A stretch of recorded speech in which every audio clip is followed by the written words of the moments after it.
اعوذ باللہ من الشیطان الرجیم بسم اللہ الرحمن الرحیم الحمدللہ رب العالمین الصلاۃ والسلام علی محمد وعلی آلہ وسلم۔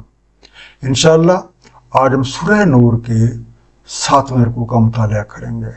اس سے پچھلے رکوع کا خاتمہ اس بات پہ ہوا تھا کہ دعوی ایمان کے باوجود حق سے روگردانی کرنے کی وجہ اس کے علاوہ اور کیا ہو سکتی ہے کہ کسی کے دل میں کوئی بیماری ہو یا کوئی غلط فہمی یا خود فریبی کا شکار ہو یا پھر کسی کو یہ خوف ہو کہ اللہ تعالیٰ اور اس کا بھی نبی پاک صلی اللہ علیہ وآلہ وسلم ان کے ساتھ ناانصافی کریں گے۔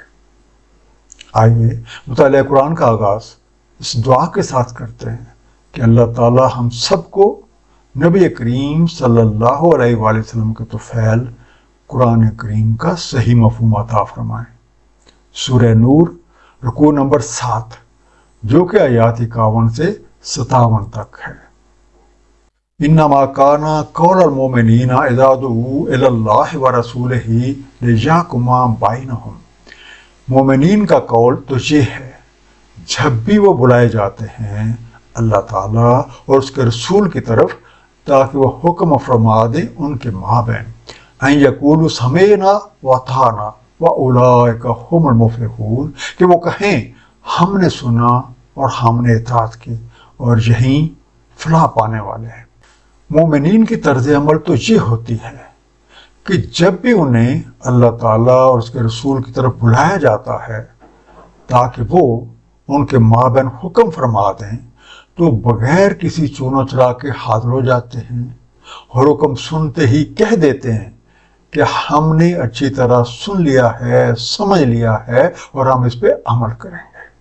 اس کے برعکس حق کی مخالفت کرنے والوں کی ترجیح ہوتی ہے کہ حق کی طرف بلائے جانے پر کسی بات کو نہ تو غور سے سنتے ہیں اور نہ ہی عمل کرتے ہیں۔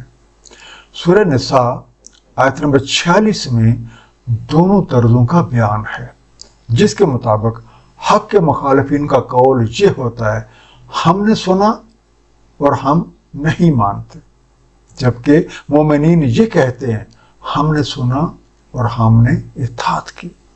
مومنوں کو یہ حقیقت معلوم ہوتی ہے کہ اللہ تعالیٰ اور اس کے رسول کی اتباع میں ہی کامیابی ہے۔ وہ یہ جانتے ہیں کہ زبانی کلامی قول و اقرار سے نہیں بلکہ عمل سے زندگی بنتی ہے۔ اس لیے جب وہ اللہ تعالیٰ اور اس کے رسول کے احکامات پر دل و جان سے عمل کرتے ہیں تو اس کے اثرات ان کی زندگیوں پہ مرتب ہوتے ہیں اور خوش دلی کے ساتھ فرما برداری کسی طرز پہ چلتے ہوئے وہ فلاح یافتہ ہو جاتے ہیں۔ سورہ مائدہ آیت نمبر 7 میں ایسے ہی لوگوں کے لیے ارشاد ہے، اور یاد کرو اللہ کی نعمت اپنے اوپر اور اس کا میثاق جس سے اس نے تم سے پیمان لیا جب تم نے کہا ہم نے سنا اور ہم نے اطاعت کی، اور اللہ سے تقوی کرو، بے شک اللہ تعالیٰ علم رکھتا ہے سینے کی ذات کا۔ وَمَن يُطِعِ اللَّهَ وَرَسُولَهُ، اور جو کوئی اطاعت کرے اللہ تعالیٰ اور اس کے رسول کی، وَيَخْشَ اللَّهَ وَيَتَّقِ فَأُولَٰئِكَ هُمُ الْفَائِزُونَ، اور خشیت رکھے اللہ تعالیٰ سے اور تقوی کرے تو یہی فائز المقام ہے۔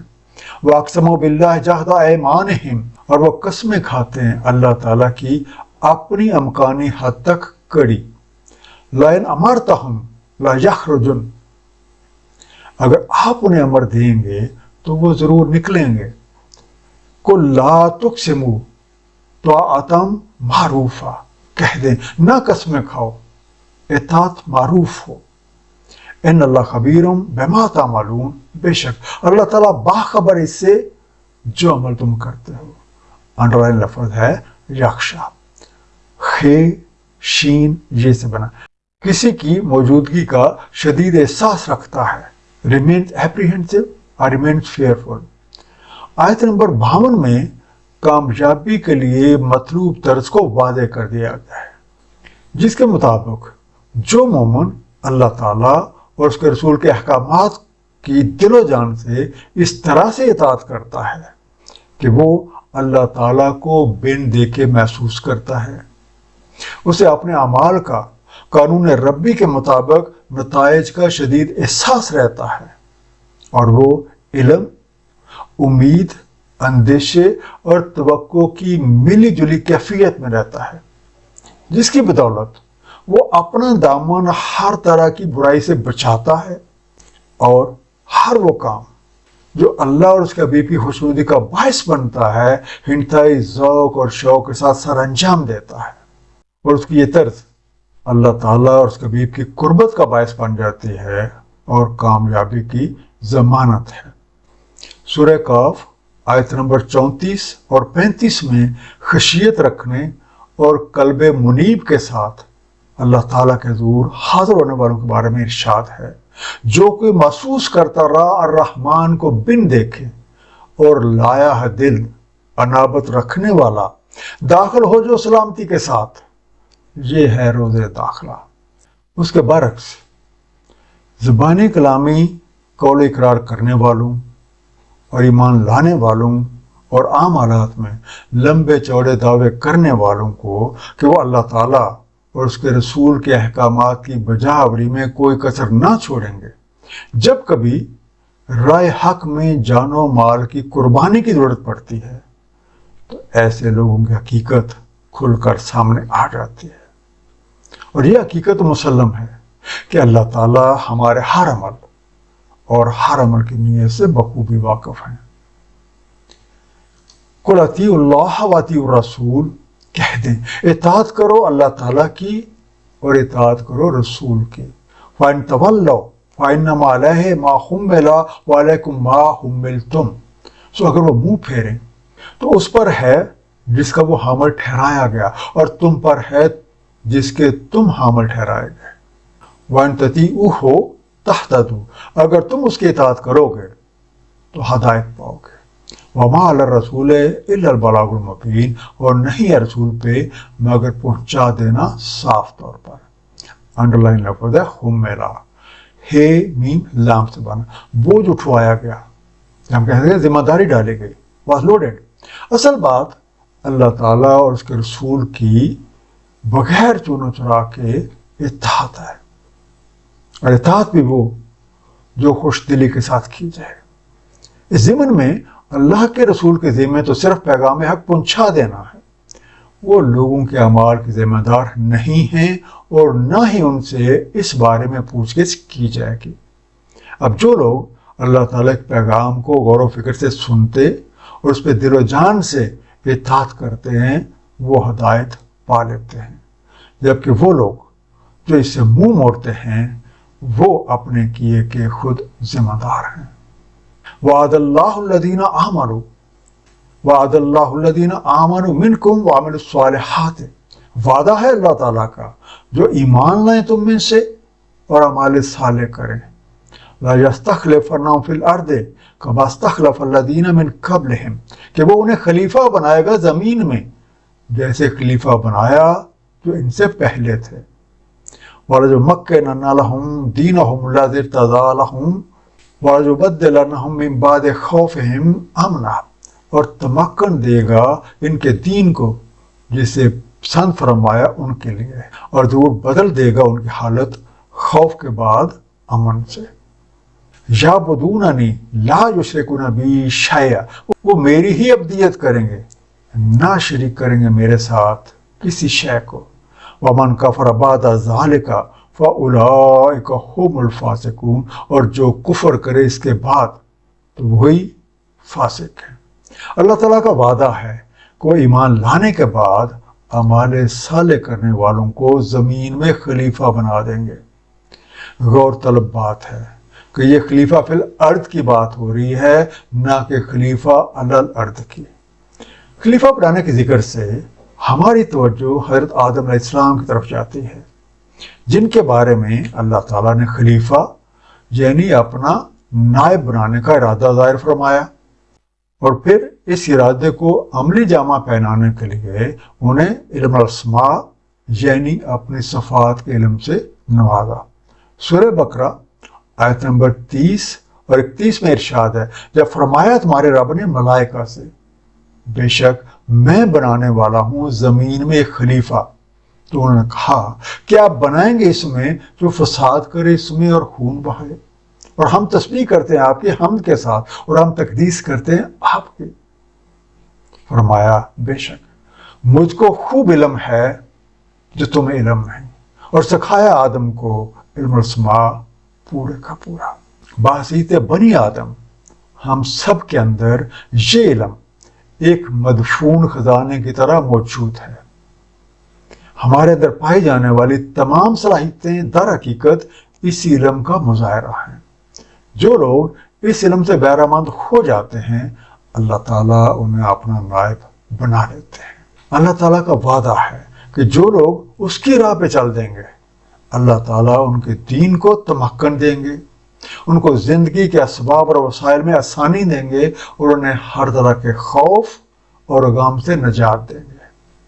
اور جب یہ لوگ اپنے رب کو پہچان کر اس کی اس طرح سے بندگی کریں گے کہ وہ اس کے ساتھ کسی بھی چیز کو شریک نہیں ٹھہرائیں گے تو وہ اپنے مقصد میں کامیاب ہو جائیں گے۔ اور وہ لوگ جو حقیقت سے آشنا ہونے کے باوجود اپنی من مرضی نہیں چھوڑیں گے تو وہ فاسق اور نافرمان ہوں گے۔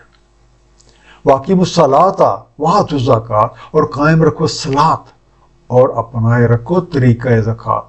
وَأَطِیعُوا الرَّسُولَ لَعَلَّکُمْ تُرْحَمُونَ، اور اطاعت کرو اللہ تعالیٰ کے رسول کی تاکہ تم پر رحم ہو۔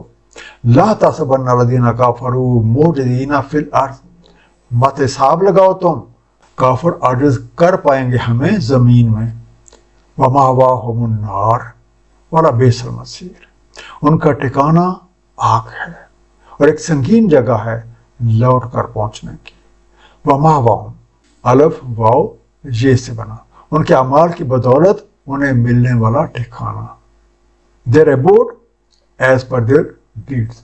اب ضروری ہے کہ خلیفہ یعنی اللہ تعالیٰ کا نائب بننے کے طالب اپنی زندگیوں میں نظام صلاۃ اور زکوٰۃ کا عملی نفاذ کریں، ان کے ذہنوں میں اللہ تعالیٰ اور اس کے رسول کی یاد کبھی محو نہ ہو، اور وہ ہر وقت مخلوق خدا کی بھلائی کو پیش نظر رکھیں۔ کسی بھی معاملے میں چیز کی طرف دھیان جانے سے پہلے ان کی توجہ اس چیز کے خالق اور مالک حقیقی کی طرف جائے۔ اس طرز پہ زندگی گزارنے والوں کو اللہ تعالیٰ کی رحمت اپنے دامن میں سمیٹ لیتی ہے، اور وہ لوگ جو اس حقیقت کا انکار کرتے ہیں وہ کہیں یہ نہ سمجھ لیں کہ وہ قانون ربی کی گرفت سے بچ جائیں گے۔ ان کے اعمال کے مطابق ان کا اگلا ٹھکانہ آگ یعنی درد اور تکلیفوں سے بھرپور زندگی ہے۔ اللہ تعالیٰ ہم سب کو ایسے انجام سے محفوظ رکھے۔ رکوع نمبر 7 کا ایک مختصر سا خلاصہ۔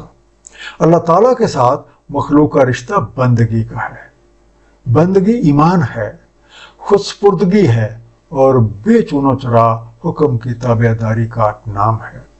یہ بندگی اللہ کے رسول کی تعلیمات کی روشنی میں ہی کی جا سکتی ہے۔ مومنین اللہ تعالیٰ اور اس کے حبیب نبی پاک صلی اللہ علیہ وآلہ وسلم کی ایسی ہی تابعداری کے لیے کوشاں رہتے ہیں۔ ایمان کے زبانی کلامی دعووں کی کوئی حقیقت نہیں۔ جب کبھی راہ حق میں جان و مال کی قربانی کی ضرورت پڑتی ہے تو ایسے لوگوں کی حقیقت کھل جاتی ہے۔ ایمان در حقیقت اللہ تعالیٰ اور اس کے رسول کی بے چون و چرا اطاعت کا نام ہے، اور اطاعت کا ثبوت خوش دلی کے ساتھ احکامات ربی پہ عمل کرنا ہے۔ اللہ تعالیٰ کا وعدہ ہے کہ وہ ایمان لانے اور صالح اعمال کرنے والوں کو زمین میں خلیفہ بنا دیں گے۔ خلیفہ بننے کے لیے اسی علم کا اصول ضروری ہے جو حضرت آدم علیہ السلام کو سکھایا گیا۔ اس کا نام علم الاسماء یعنی اللہ تعالیٰ کی صفات کا علم ہے۔ اس علم کے طالب اپنی زندگیوں میں نظام صلاۃ اور زکوٰۃ نافذ کرتے ہیں اور مخلوق خدا کی بھلائی کے لیے سرگرم عمل رہتے ہیں۔ اللہ تعالیٰ ہم سب کو قرآن کریم کو صحیح طور پہ سمجھنے، اس سے نبی پاک صلی اللہ علیہ وآلہ وسلم کی سنت مبارکہ کے مطابق عمل کرنے کی توفیق عنایت فرمائے۔ صدق اللہ العلی العظیم۔ صلی اللہ تعالی علی حبیبہ محمد و آلہ وسلم۔